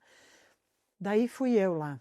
Cheguei lá, ele chegou um pouco depois, eu falei, mas o que ele vai me dar aqui? Tinha as caçambas todas de lixo, um monte de lixo jogado no chão, tinha os urubus chegando. E ele chegou e falou assim, então, tô pensando nisso aqui. Eu que não escondo o que eu sinto. Eu falei assim, seu Jorge, como que eu vou construir um campo nessa pirambeira? Porque era um terreno assim, que descia, com as caçambas em cima. Eu falei, como? Eu não tenho dinheiro, eu estou pegando comida do chão lá do Ceasa para poder alimentar as crianças da creche. Estou correndo que nem não sei o que para poder manter a escolinha de futebol. Como que eu não vou ter dinheiro para fazer terraplanagem nesse terreno aqui? O que a senhora vai fazer? Eu falei, um campo de grama para a gente jogar. Ele falou, irmã, campo de grama em Curitiba? Aqui chove o dia sim, dia não. A senhora nunca vai usar esse campo. Porque chove um dia, tem que ficar 5, 6 dias para secar. A senhora nunca vai treinar as crianças aqui. Eu pensei comigo, é verdade. Eu falei, tá, mas então o que eu faço? Faz um negócio coberto. Eu dei uma gargalhada e falei, coberto? Eu não tenho dinheiro. Eu acabei de falar para o senhor, não tenho dinheiro. Né? Tá? Falei, vamos fazer umas festas e tal. O fato é que ele deu o terreno com escritura. Na verdade, não era registro de imóveis, porque não dá, lá ainda está para regularização, mas era uma escritura de parte ideal que chama. Ele deu um terreno. Daí começamos. festas no campo, que a Cláudia falou, né? Daí você tava lá, festa da primavera, que a gente inventou, foi naquela época, com o desfile da flor mais bela, armava um temporal, tinha que recolher tudo. Mesa, cadeira, os enfeites, tudo aquilo, de crepom, aquilo virava uma meleca, porque daí molhava tudo aquilo. Corríamos para dentro da creche, que tinha só uma coberturinha assim. A gente já tinha ampliado a creche, mas não tinha muito espaço. Daí, festa, e festa, e festa, chegou uma hora que eu falei assim. Daí o Paulo Rolando da Silva, que foi o arquiteto que sempre fez todos os nossos projetos voluntariamente. A gente tem uma gratidão imensa pelo Paulo. Ele era coordenador do curso de arquitetura no Cefet, que agora é o TFPR. Ele fez o projeto e eu já fui falando para ele. Olha, a gente quer um ginásio, eu quero um refeitório para dar lanche para as crianças, eu quero umas salas para eles poderem fazer as tarefas, uma cozinha. E a gente foi construindo junto, eu falando e ele fazia o modelo, depois ele vinha com os desenhos feitos tudo à mão. Irmã, é assim que a senhora quer? Assim, assim? Não, isso aqui, não. Eu não quero espaço ocioso, vamos fazer assim, assim. Estava o projeto pronto. Daí eu falei assim, bom, nós tínhamos já um dinheirinho guardado, falei, vamos... Louca, gente, bem louca, ninguém merece. Porque uma construção daquele porte, eu imaginei que eu ia levantar lá com 200 mil reais. Começamos, na providência. Tratei a terraplanagem, começamos a fazer o desenho, o Paulo vinha, olhava, e eu contratei os pedreiros, pensa, o mestre de obras e o pedreiro, para fazer aquele negócio. Mas não deu outra. Sabe o que está no Evangelho? Se você não calcula, você chega na metade da construção e não tem mais dinheiro, tem que parar e passa vergonha. Mas eu não estava nem aí. A gente começou a construir, chegamos numa altura, acabou o dinheiro. Daí eu falei, meu Deus, agora o que a gente faz? E continuava fazendo festa. Mas daí tive que mandar embora os pedreiros, né, e tudo, e parou. Ficou uns meses aquilo lá, até os tapumes, tudo envergando por causa do sol, da chuva. Daí um dia eu fui num encontro de religiosos da CRB. E daí era para falar sobre a opção preferencial pelos pobres. Eu falei, oba, vou lá, que eu quero ver o que vão falar. Vai ter soluções lá para quem trabalha com os pobres. E fala de pobre, de Puebla, de Medellín, e fala, e fala, e fala. E aquilo foi me estressando, porque eu estava já nos nervos, né? Daí eu só perguntei assim, escuta, até que hora que a gente vai ficar falando de pobre aqui? Daí ficou aquele silêncio, assim, né? Ah, não, a gente tem a segunda parte, depois do intervalo e tal. Eu acho que nem me lembro quem que era o palestrante, mas era uma religiosa. Depois a gente continua conversando e tal, né? Daí eu falei, então acho que eu vou embora, porque eu tenho mais o que fazer, porque eu, né?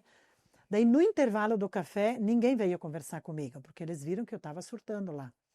Depois de um tempo, se aproximou um jovem, e ele falou assim, irmã, que a senhora está assim, tão angustiada e tal? Eu falei, eu estou indignada.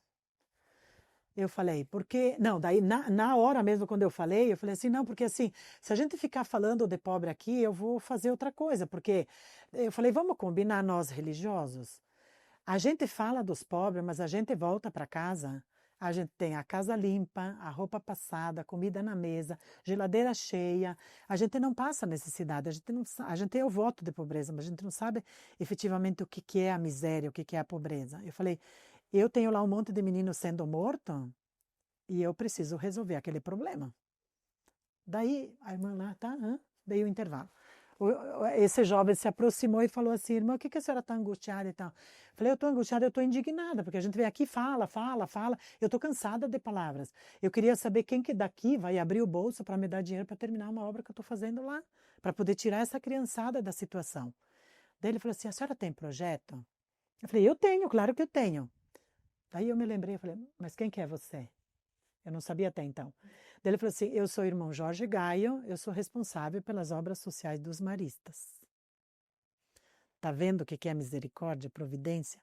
Ele falou assim, a senhora tem o projeto? A senhora pode levar na PUC amanhã, que era um domingo à tarde, amanhã a senhora pode levar lá na PUC o projeto? Falei, que horas? Ali pelas 9 horas. Daí, gente, eu não dormi aquela noite, eu voltei para casa, fui procurar os projetos, juntei tudo, de medo que não tivesse pego tudo. E daí, era 9 horas, 7 horas eu estava saindo de casa. 7 horas, peguei aquele saveirinho velho e fui embora. Entrei lá no estacionamento e fiquei esperando até umas 8h30 mais ou menos. Fui lá na recepção, me mandaram lá para o 9º andar da PUC, lá no prédio da administração.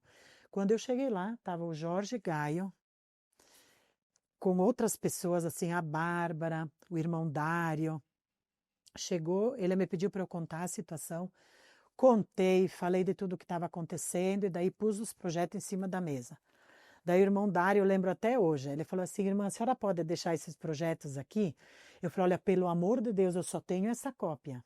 Então vocês não percam, olha eu dando ordem para o provincial dele. Depois que eu fiquei sabendo que ele era o provincial. E daí deixei os projetos na segunda de manhã.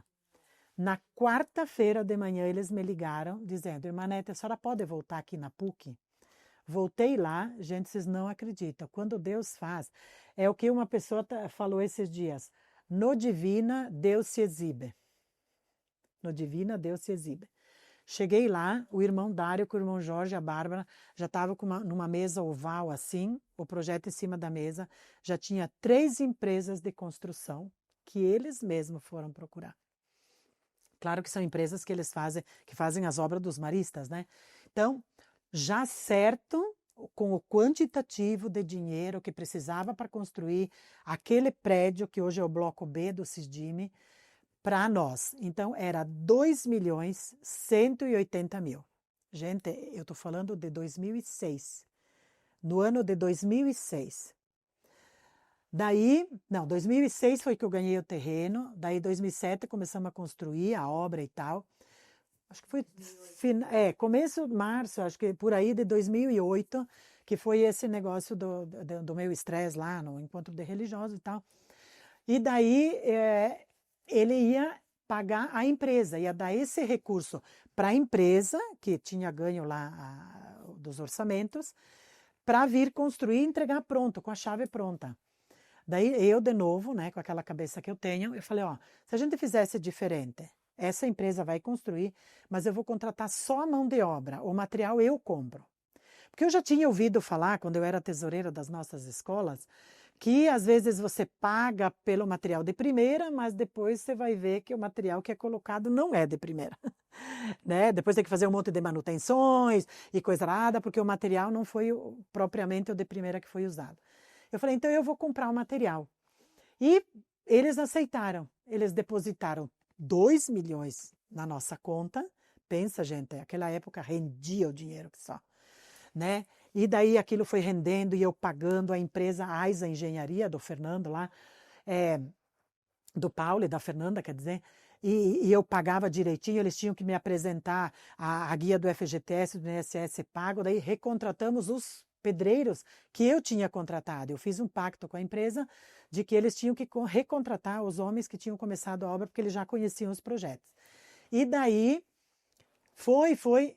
chegou no final da obra, 2009, tinha sobrado 400 e tantos mil. Deu para construir a grama sintética e ainda pagar um tempo os nossos funcionários. Só que no meio desse tempo nós tivemos um probleminha, porque na hora que fui fazer a locação de obra, como é uma área de preservação ambiental, eles foram medir lá do riozinho, que é de um afluente do Passaúna, para fazer o distanciamento, que é legal, né, do distanciamento de um riozinho. E eles puxaram a obra para a direita, sem saber que nós só tínhamos um terreno doado. E aí, gente, vocês não fazem ideia, no meio disso tem muita coisa acontecendo, porque eu tive que voltar na imobiliária, ver com o Jorge quem que era o dono do terreno do lado, porque nós tínhamos invadido o terreno do lado. Falei, Jorge, eu preciso de mais um terreno, só que eu acho que a gente invadiu o terreno do vizinho. Daí fomos ver, era do seu Zé Fernandes aqui do Aviário, que tinha um menino dele autista, foi a primeira criança autista que nós tivemos na instituição e que a gente encaminhou e deu tudo certo, né? Ele realmente avançou dentro da possibilidade dele. Daí, quando eu marquei uma reunião lá com o seu Zé Fernandes, ele não pôde ir. O seu Jorge ligou para o Zé Fernandes e nós já estávamos morando nessa casa, ele veio aqui, eu fiz uma reunião com ele. E a proposta era fazer uma permuta de terreno. E o seu Jorge dava um outro terreno para ele e nós negociaríamos esse terreno do lado. Daí vai eu lá com o seu Jorge para negociar o terreno do lado. O seu Zé Fernandes aceitou.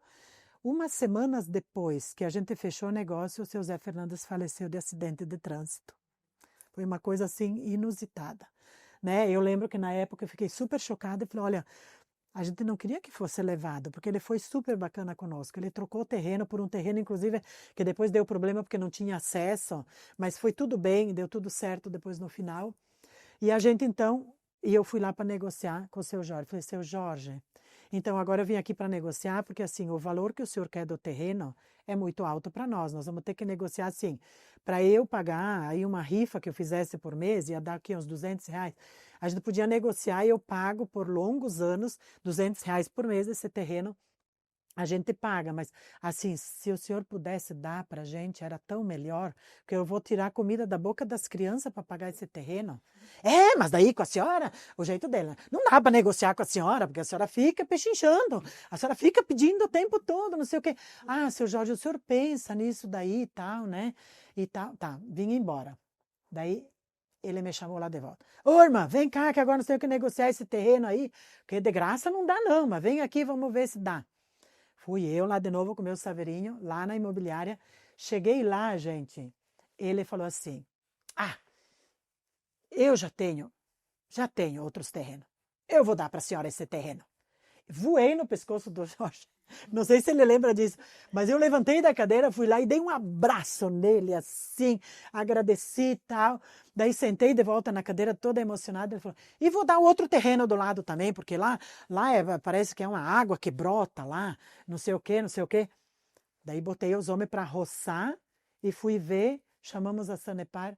Era um tubo da Sanepar que tinha estourado, não era água. Não era nascente de água. Se fosse nascente de água, eu não podia ter feito nada lá.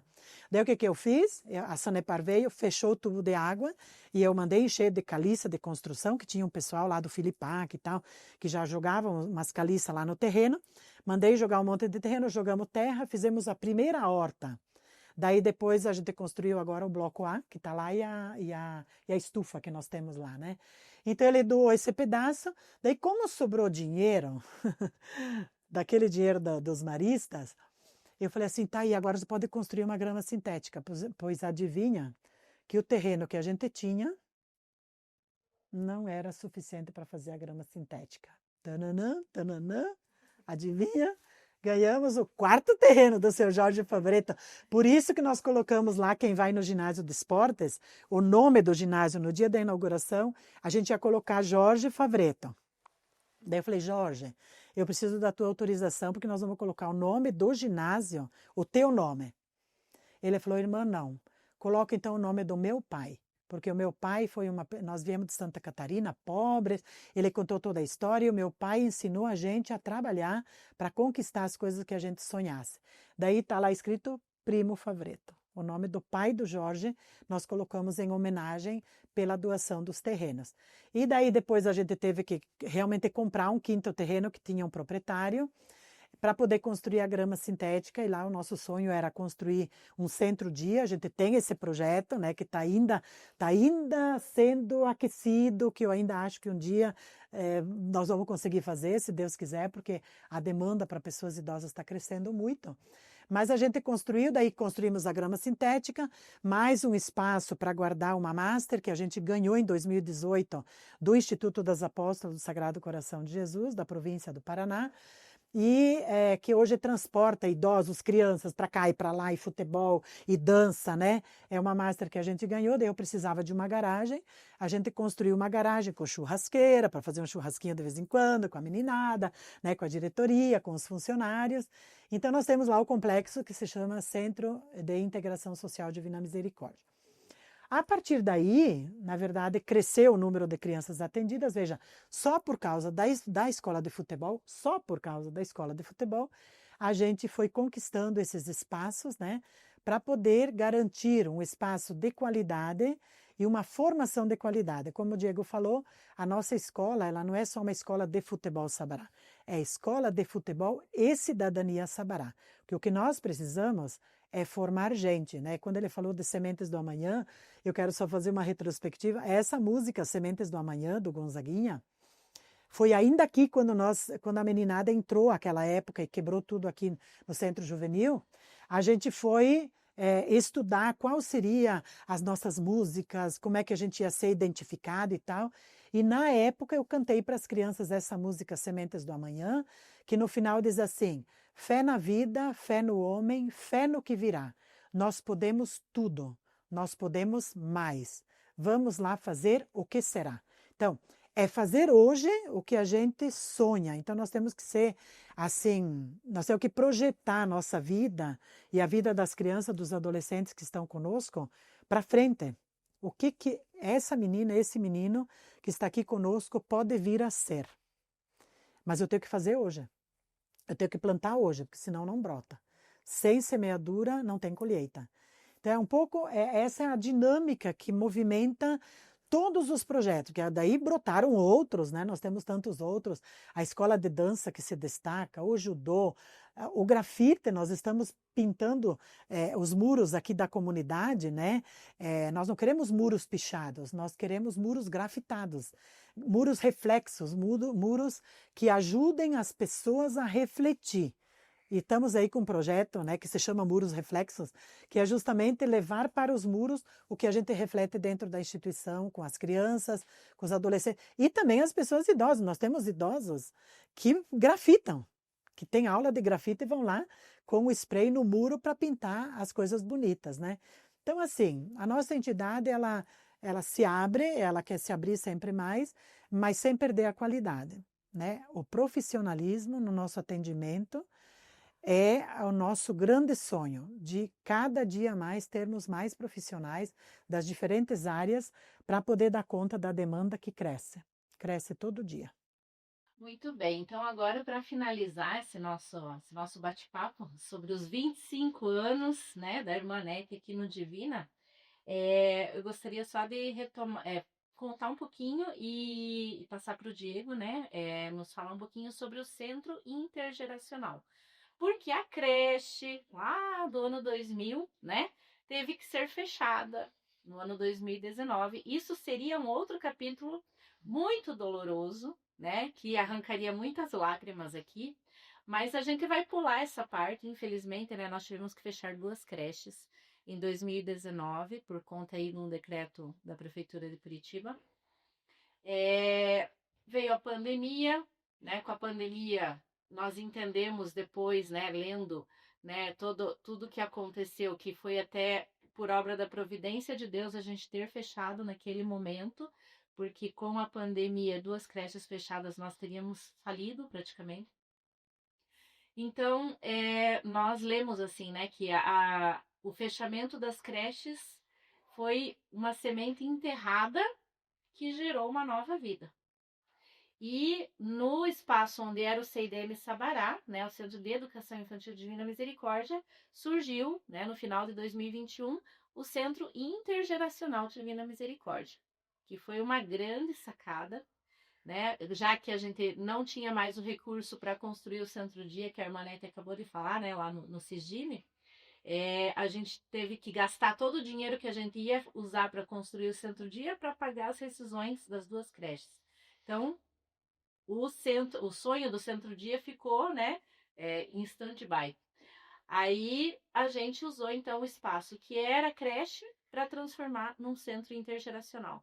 E hoje o Diego está à frente, né, desse trabalho ali como coordenador. Então conte um pouquinho, gente, para nós, Diego, o que é o centro intergeracional, o que está acontecendo ali? Bom, vamos lá. Então, como a irmã comentou, né, a gente tem muitas demandas ali. Começou, então, primeiro um estudo, né, com o território, porque ao mesmo tempo que a gente queria continuar atendendo crianças, havia um movimento também de pessoas idosas. Porque em Curitiba, especificamente, a gente não tem atendimento público à pessoa idosa, somente particular. Então, como é que a gente atende um ou outro? Então, a gente atendeu os dois, né? Então, foi uma sacada que as irmãs tiveram, um estudo do território, das demandas, e aí começou-se isso em 2020. Aí veio a pandemia, como a irmã Emily comentou há pouco, e voltamos ali timidamente em 2021, né? Em outubro, novembro de 2021, a fazer os cadastros, ter os primeiros movimentos, a equipe começou a se especializar, né, nessa área, né, porque a política da assistência, como a gente vem trabalhando, ela é setorizada, então trabalha por faixas etárias, né, então isso é importante também, né, porque cada faixa etária tem a sua responsabilidade, tem os seus objetivos, tem seus princípios, a forma de se trabalhar tem que ser diferente. Mas como é que a gente, dentro da política da assistência, a gente entra com o eixo da a questão intergeracional? Então, a equipe foi se especializando. Como assistente social, eu entrei primeiramente no Secop, né? Trabalhei com idosos ali em outubro até abril, e desde abril a gente foi estudando, se especializando, lendo livros, discutindo com a equipe, com a coordenação, que era a irmã Cirlei na época, e depois com o Danilo, e eu estou dando continuidade também nesses estudos, para a gente se especializar e movimentar a unidade, porque não basta só estar no mesmo espaço, isso não é ser intergeracional, tem que ter a interação, né? Existem outras instituições que eu conheço, que eu fui pesquisar, conheço colegas que trabalham, inclusive, em instituições que têm alguns idosos e algumas crianças, mas não se institulam como intergeracional porque não tem esse movimento de interação. Então, como é que a gente provoca essa relação, né? No primeiro momento, as crianças e idosos tiveram, né, um certo receio ali. A gente foi, 2022, a gente viu que foi bem difícil a gente tentar sensibilizar ambos os públicos, né? As crianças não que elas não gostavam da companhia, elas gostavam, mas a relação era diferente. Elas não sabiam o que conversar com a idosa, como tratar elas, se chamam de velha, se chama de idoso, se chama do quê. Então a equipe também foi entendendo esse movimento, e aí a gente tem agora, desde o ano passado, criado um grupo de estudos sobre intergeracionalidade, então para tentar desenvolver na equipe também, não só a equipe técnica, psicólogos, assistentes sociais e pedagogo, mas toda a equipe, né? E a gente tem feito esse movimento um pouco mais detalhado, né? Então, quando a gente pensa em intergeracionalidade, a gente pensa na coeducação, que é o principal, é o princípio da relação entre gerações, né? Ali a gente tem crianças, por exemplo, de 4 a 8 anos, que também é intergeracional, não é só crianças entre idosos, mas que a discrepância maior é de uma pessoa idosa para uma criança. E hoje a gente percebe que quando a gente faz uma roda de conversa, uma atividade, né, as idosas, por exemplo, já fizeram judô, né, então é uma quebra de paradigmas que essa relação intergeracional, ela transcende aos limites da instituição. E por que eu falo isso? A gente tem muitos depoimentos de relação de próprios avós, de idosos que frequentam ali, que se aproximaram dos seus netos em casa por conta da relação com outras crianças da nossa instituição, e vice-versa também.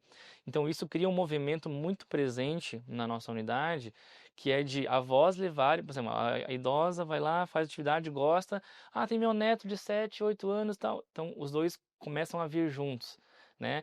Como amigos, e começam a se entender. A gente tem também crianças que chegam ali, têm uma boa relação com as idosas e melhoram a sua relação com seu avô, né? Enfim, com pessoas idosas da sua vizinhança ali. Então isso é muito presente. E hoje a gente vê que temos depoimentos, né? Inclusive de uma idosa que está há muito tempo com a gente, desde o começo, que ela fala assim, hoje eu enxergo a Carolina com outros olhos. Que antes ela enxergava com uma relação hierárquica, né? Benção avó e tal, tudo bem, cuidados ali. Hoje não, ela já conhece os gostos dela, o que ela gosta de fazer, quando vê algum presentinho já pensa nela. Então a relação intergeracional, ela tá muito mais madura nesse momento. Muito bem. Ainda a gente teria muita história para contar, mas já está ficando longo o programa, né? Para nós finalizarmos, né, esse bate-papo sobre os 25 anos, né, de trabalho, de missão da Hermanete aqui no Divina, então eu convido cada um de vocês agora a encerrar com uma palavra assim. O que é essa palavra esperança, qual que é a expectativa, qual que é o sonho ainda que vocês têm em relação, né, a essa missão que vocês fazem parte, né? Cada um de vocês faz parte não só da história, mas ainda participando hoje como membro da diretoria, usuária do Secop, como funcionária, né? Educadora das crianças ali, dos idosos, coordenador, né? Das nossas unidades. Vocês também fazem parte da construção do futuro, né? Sim. Do sonho do Divina. Então, que cada um de vocês pudesse expressar para nós um pouquinho qual é essa esperança, essa expectativa em relação a essa missão. A esperança é que o ano que vem, que a gente vai continuar participando e que venha mais coisas boas, muitas coisas boas e o almoço para os idosos. E que a gente consiga convidar mais idosos, porque a gente que mora ali no redor, a gente vê que tem muitas pessoas que não querem participar. A gente vai convidar, mas eles não querem, irmã. Mas a gente essa esperança é que a gente está até conversando lá no Secop para as pessoas chegarem ali, né? Participar junto com a gente. Isso mesmo. Aumentar o número de Aumentar o número de usuários. Muito bom. Cláudia?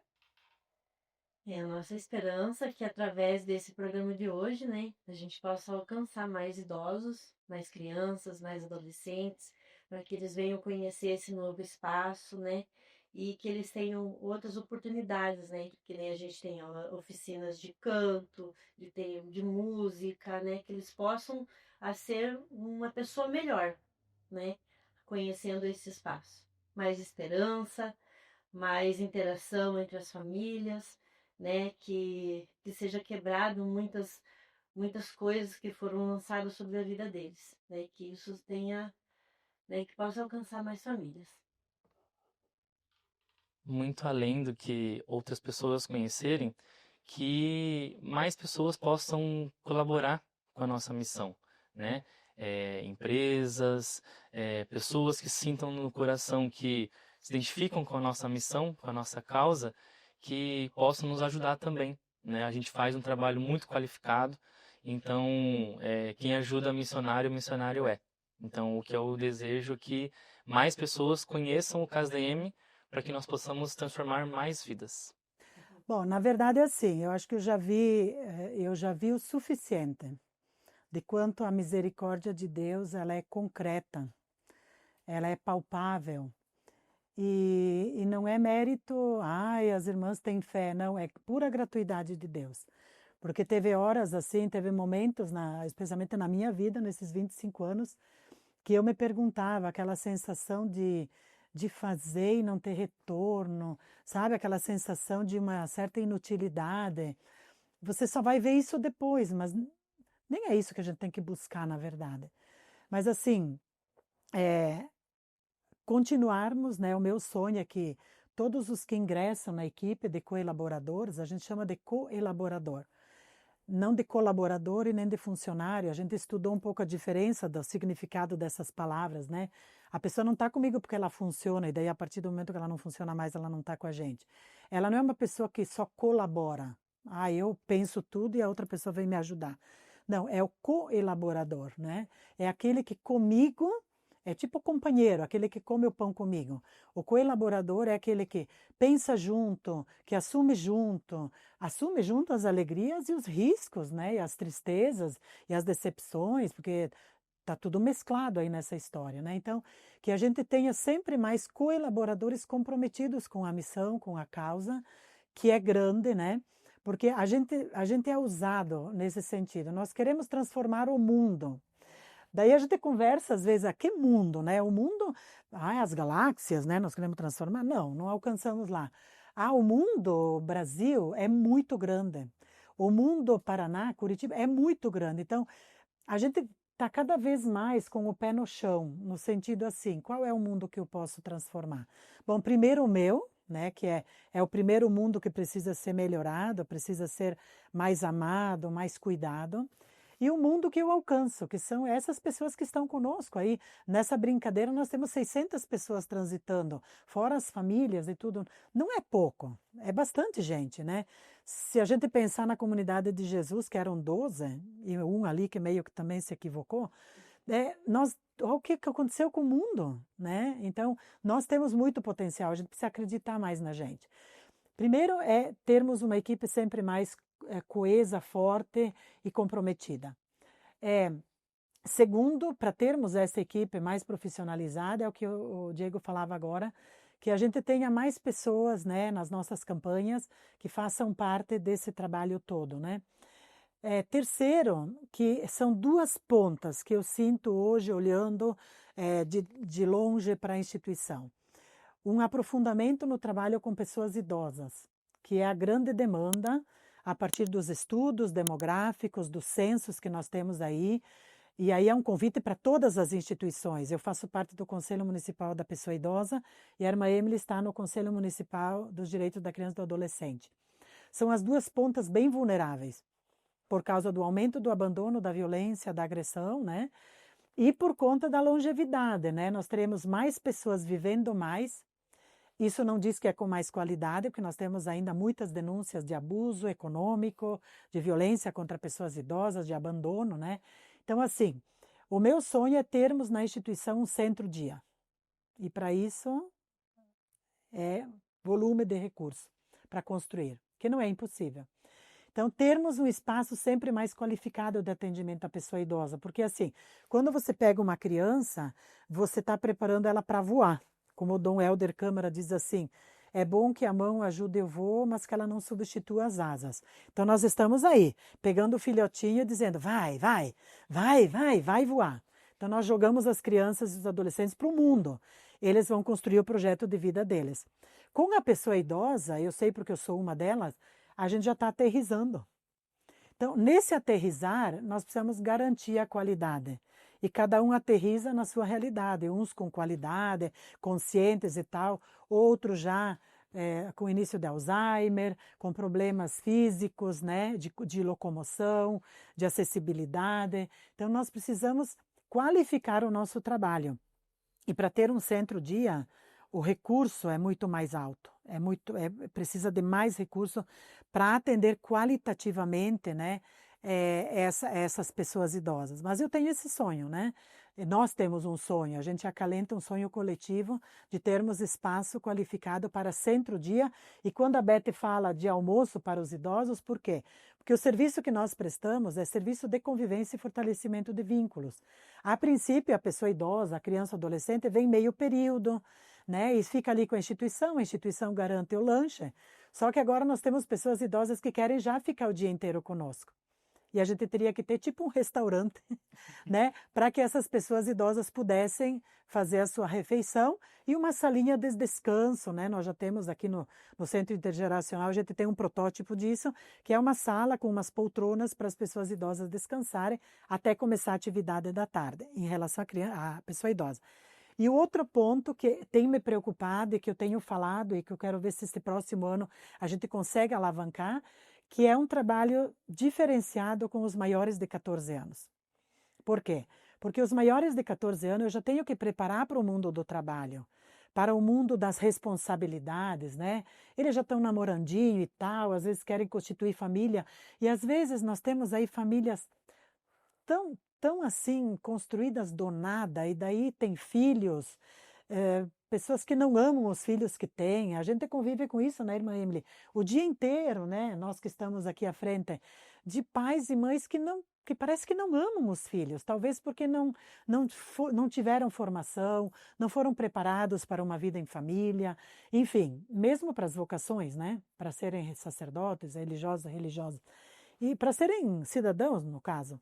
Então, eu tenho ali um sonho de estruturar o trabalho com os maiores de 14 anos de uma forma diferente.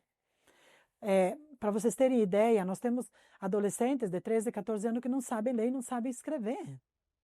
Eu tenho que ter uma estrutura para dar conta dessa demanda básica que não permite que esse adolescente acesse muitas outras coisas, um Enem, um emprego, ele vai fazer uma entrevista, ele não vai passar, porque ele não sabe escrever, não sabe ler. Ele já sofre a discriminação, já sofre o bullying na escola, já está sendo empurrado. Eles mesmos dizem, eu sou empurrado. Né? Isso é muito doloroso, eu não consigo me colocar no lugar, mas eu imagino o que é para um adolescente, para uma adolescente, ser visto assim, como um empurrado, porque não tem mais o que fazer com ele. Para vocês terem uma ideia, nós estamos alfabetizando meninada de 13, 14 anos hoje, porque não sabe ler, não sabe escrever. Então, assim, continuar o trabalho que a gente faz de uma forma sempre melhor, sempre mais profissionalizada, mas dando uma atenção para esses que estão saindo da instituição. No caso, os de 14 a 17 anos, que já estão lá com barba e bigode, e olham para o mundo e dizem assim, o que vou fazer? Vou ser um influencer, como se isso seria o futuro. Né? Nós sabemos que não é. Então, nós temos um desafio, inclusive amanhã temos uma reunião com os coordenadores, para a gente começar a pensar mais fortemente sobre essa população de 14 anos e as pessoas idosas, estruturando aí uma possibilidade de almoço, alguma coisa assim, e depois um centro-dia. Para mim é coisa bem simples assim, né? E claro, nós termos a nossa rede da misericórdia melhor estruturada, com mais benfeitores, podem vir conhecer o trabalho da instituição, porque bota fé, é um investimento que vale a pena, um investimento social. E tem uma frase que eu uso há muitos anos que é assim: investir em pessoas humanas, crianças, adolescentes, pessoas idosas, é eticamente correto. É economicamente viável, socialmente responsável e historicamente sentida. Quando eu invisto numa criança aqui, faço tudo do melhor para ela, a história vai ter as consequências, a história vai ser melhor. A história vai sentir o trabalho que nós fazemos hoje. Por isso que eu falo sempre para toda a equipe, nós somos simplesmente semeadoras. Por isso que é as sementes do amanhã. Somos somente e tão somente semeadores da boa semente, da abundante semente. Temos que semear com generosidade, porque em algum lugar essa semente vai cair. E a gente não vai se arrepender de ter feito a nossa parte. É isso que nós fazemos no Divina. Muito obrigada, né? A participação da Beth, da Cláudia, do Diego, que estão aqui representando todos os funcionários, toda a diretoria e todos os usuários do Divina. E terminamos, né, parabenizando a irmã Anete por esses 25 anos de muita dedicação, missão, vida à frente do Centro de Assistência Social Divina Misericórdia, que o coração de Jesus e Madre Clélia, né, a nossa fundadora, nossa mãe e modelo também, possam abençoar e dar muita força, muita saúde para que ainda por muito tempo você possa continuar nessa missão e que ela lá do céu interceda para que muitas pessoas, né, queiram também fazer parte dessa história como nossos benfeitores, colaboradores, tá bom? Deus abençoe. Quer falar ainda? Na verdade, sim, eu não posso terminar essa conversa nossa sem agradecer. Agora me vem umas pessoas assim que já partiram, né, que já morreram, inclusive durante a pandemia, e que fizeram parte da nossa história. E tudo isso é possível, não é um nome, não é uma pessoa, é porque eu estou fazendo 25 anos, mas em momento algum eu teria feito qualquer coisa se eu não tivesse tido do meu lado irmãs apóstolas, minhas co-irmãs, dando apoio, festejando comigo, sofrendo comigo, né, conquistando comigo, vendendo bazar, fazendo festa ali incansavelmente, né, irmãs inclusive que já faleceram. E também toda essa equipe, né, que aqui é representada pelo Diego, pela Cláudia e pela Beth, pessoas que como nós não temos nada de especial. Nós temos muito amor e muita boa vontade. E é por isso que o Divina vai para frente, porque é a soma de todas essas pessoas. Então, eu sou imensamente agradecida a Deus, primeiro, por ter feito essa loucura na minha cabeça, de ter dito, não, eu vou fazer outra coisa, eu quero fazer outra coisa, e depois ter encontrado no meu caminho irmãs e pessoas que realmente abraçaram a causa junto e que o Divina é hoje o que nós fizemos juntos, né? Então, e nós temos muita esperança, muita gente para atender, é muita gente precisando, e a gente não pode desanimar, porque Deus está conosco e Ele é fiel. Ele é fiel naquilo que Ele promete. E nós estamos aqui para sermos servos inúteis, mas servos e servas nessa grande obra que é o reino de Deus. Então, muito obrigada de coração a todos. Ontem um menino que brincava me falou: